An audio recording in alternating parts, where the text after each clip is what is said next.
parcours personnel, alors moi je suis entré dans le service de santé des armées dès l'obtention de mon diplôme. En dernière année, j'ai eu vent que les hôpitaux militaires existaient. Un de mes enseignants était kiné et est toujours kiné militaire.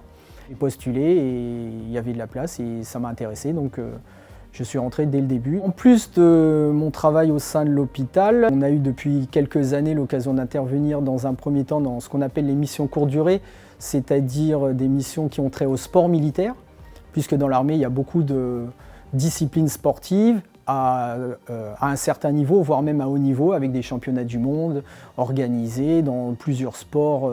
Voilà. Ensuite, il y a les opérations extérieures, où j'ai moi-même eu l'occasion d'intervenir à travers les événements internationaux.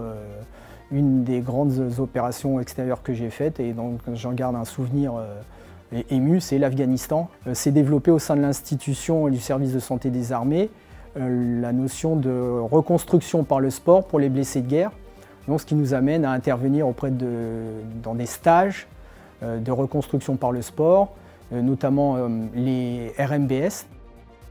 Ces sportifs militaires qui ont été blessés, après, souvent, pour certains, atteignent un certain niveau et participent à des rencontres internationales, comme ce qu'il y a de plus connu, c'est les Invictus Games, qui regroupent les soldats du monde entier avec différents pays. Le côté militaire, l'idée de servir son pays, même si c'est au niveau de la santé, mais c'est très noble, donc ça c'est quelque chose qui me parle.